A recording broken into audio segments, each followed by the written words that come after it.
Josh Frydenberg, thanks for joining us. Nice to be with you, Andrew. If I told you last April you'd be delivering next year a deficit of around 200 billion, what would you have said to me? Well, it certainly was not on my mind back then. Obviously, our focus has been getting the budget back into balance, which we achieved. We went through very difficult times with the drought, the floods, the fires.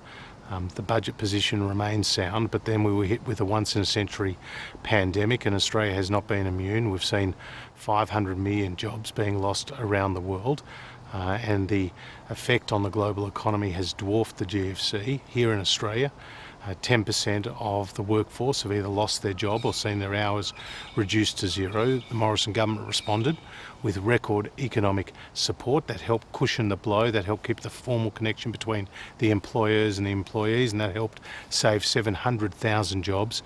And on Tuesday night's budget, you will see the next phase of our economic recovery plan designed to create more jobs, helping those who are out of a job get into a job, and helping those who are in a job today stay in a job. Well, how long can we sustain big deficits for? I mean, I noticed that a lot of the measures are temporary, right? So that must be looking at a point where you don't have $100, $200 billion deficits. When will that be? How long can we go on the way we're going? Well, Andrew, at the start of this crisis, we set out some core principles for our actions, namely that our spending would be temporary, it would be targeted, it would be proportionate, it would be scalable, and it would use existing systems. And we have stayed true to those principles. But the higher deficits and the higher debt burden is the cost, is the price of saving lives and livelihoods. Do you accept, though, that if you were a Labor government, you'd be getting a harder time over this? That as a Conservative government, you get a bit of a leave pass on the debt deficit issue amid the pandemic? Well, our spending is absolutely responsible, and it's targeted, and it's designed to cushion the blow. With Labor, they baked in spending for years on end, and the GFC has been dwarfed by the size of this crisis. Our focus has been on growing the economy, creating jobs, and not increasing taxes. JobKeeper, though, it was a massive program. We had a tale of Solomon Lew in tears on you to the phone, and then he ends up getting a profit. Some companies have actually profited. You had to get the money out the door. Could that have been handled better? Could it have been spaced out over time, a bit less spent? The JobKeeper program has been the most successful and the most effective economic support program that Australia has ever undertaken. At $101 billion, Andrew, today it's supporting 3.8 million Australian workers, and together with our other measures like JobSeeker, like the $750 payments to pensioners and carers and others on income support, like our $32 billion cash flow boost, has helped save 700,000 jobs. Now, JobKeeper's been extended for another 6 months, but it was always a temporary targeted program, and what you'll see in the budget is measures to transition from JobKeeper to a stronger economy over time. Such as subsidies for if you hire new people?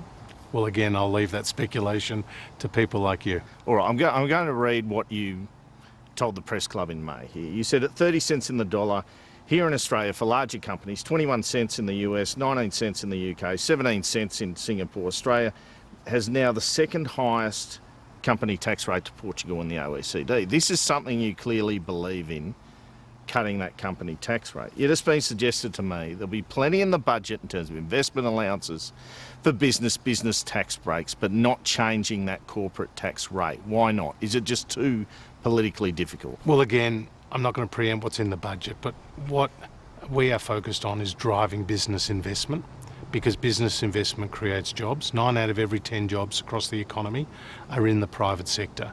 And by investing in infrastructure, you can boost the productive capacity of the economy by getting businesses to buy newer machinery, buy new equipment. Then you can get a stronger economy and more jobs as a result. Our focus is on small business.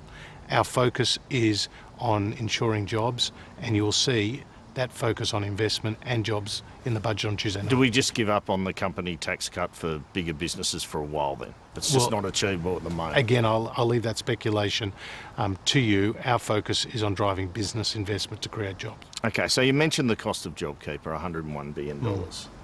It's been put to me over a year, that's probably the cost of taking international students and international migration out of the economy. That's before you get to shutdowns and you know, lack of business confidence and all this. So there must be immense pressure from within Treasury to get those international borders more open.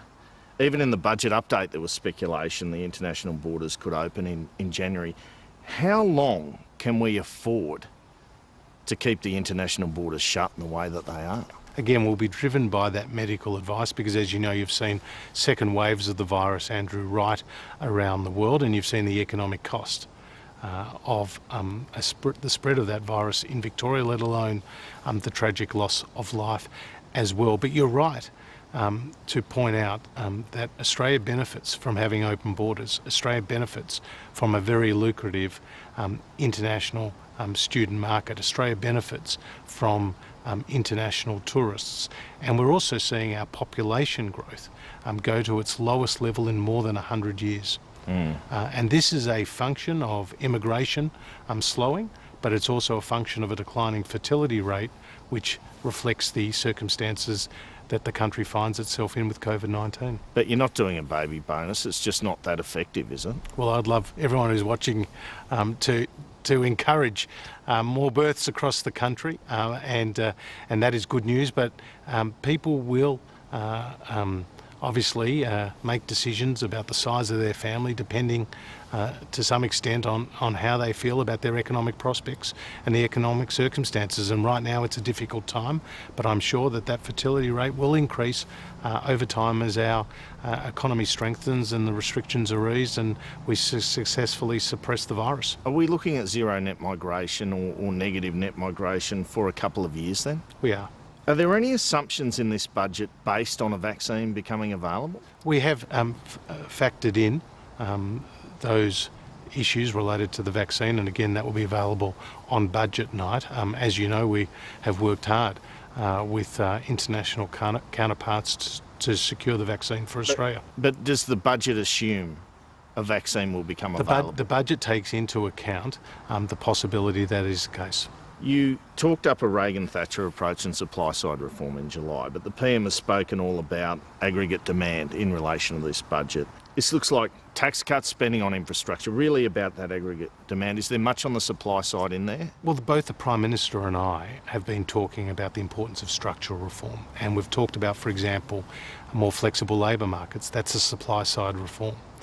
We've talked about the biggest changes to insolvency reforms in 30 years. That's on the supply side. We've talked about cutting red tape. That's on the supply side. And you'll see more of that in the budget, including those important reforms to the provision of credit, which I announced, responsible lending becoming restrictive lending. They are supply side reforms that generate jobs. And the Prime Minister and I are firmly focused on that side of the ledger, as well, of course, as the demand side. And by boosting economic activity, you help create jobs. And then one of the issues is obviously been actively under consideration is tax relief. And tax relief allows more Australians to keep more of what they earn. It rewards effort, encourages the power of aspiration, but it also encourages and leads to greater economic activity as people with tax relief spend more.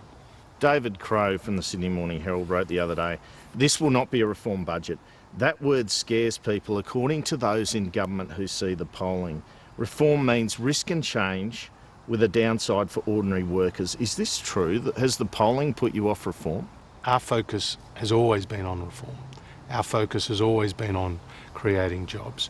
We've announced already significant changes around manufacturing, around energy, around insolvency, responsible lending, and the provision of credit. Those are significant reforms. They're long-lasting reforms. The digital transformation strategy we outlined, that's a long-lasting, permanent reform, but it's combined with other measures that you'll see in this budget, which are temporary and which are targeted and which are designed to deal with the challenges we face. You see, Andrew, with previous recessions here in Australia, unemployment has gone up the elevators and down the stairs.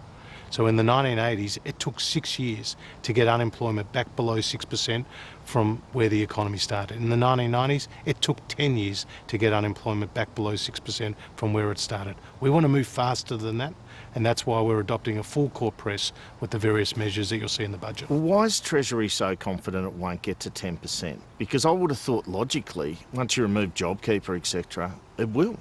Well, again, our speed and the trajectory of our economic recovery is dependent on our success as a nation in suppressing the virus. What we will see in the budget numbers printed on Tuesday is that unemployment will rise from where it is today. And as you know, it came down from 7.5 down to 6.8%, which was the single largest fall in 32 years. And we saw 111,000 jobs being created last month and 458,000 jobs being created over the last 3 months, 60% of which went to women and 40% went to young people. But because of the Victorian situation, Andrew, which has hit the Australian economy very hard, you're going to see more jobs lost in that state. And so therefore you'll see the national unemployment rate rise, but it won't rise as high as 10%, which was the initial forecast from Treasury.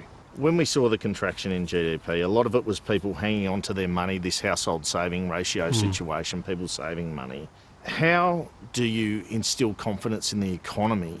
What would you say to people about spending money at the moment? Well, you're right that the household savings ratio has increased. So it increased to 19.8% in the June quarter. To put that in perspective, it was 10.9% during the GFC. Now, that was a function of the health restrictions. So you couldn't go out to a cafe or to a pub or take that local holiday that you normally would. So your spending was restricted. That's why you saved that money. Plus, your confidence was impacted by what you were seeing out there. You were feeling insecure in your job. As we've had success as a nation in suppressing the virus, and as the restrictions have been eased, jobs have come back. And that household savings ratio will decline over time and more people will spend what they have. Are you prepared, is Treasury prepared for another outbreak, another shutdown, particularly in Victoria? Is that your worst fear? Are you braced for that? We're on guard all the time for outbreaks in the virus, and again, New South Wales has been the standout performer in dealing with new cases, in quickly getting to them, ensuring the testing and the tracing process is world class.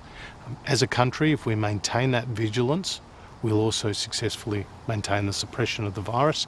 That will allow the restrictions to ease, that will allow the jobs to come back, that will allow our economy to strengthen. So as you get ready to deliver 4 big deficits as Treasurer, can you see the light at the end of the tunnel, or are we still living on hope for a while? I can see the light at the end of the tunnel. I can see our economy recovering. We are about rebuilding for the future.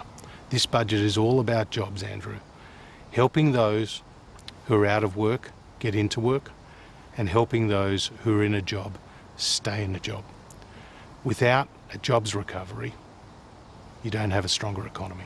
So a jobs recovery is absolutely key to the economic prosperity of our nation. Thanks very much, Treasurer. Thank you, Andrew.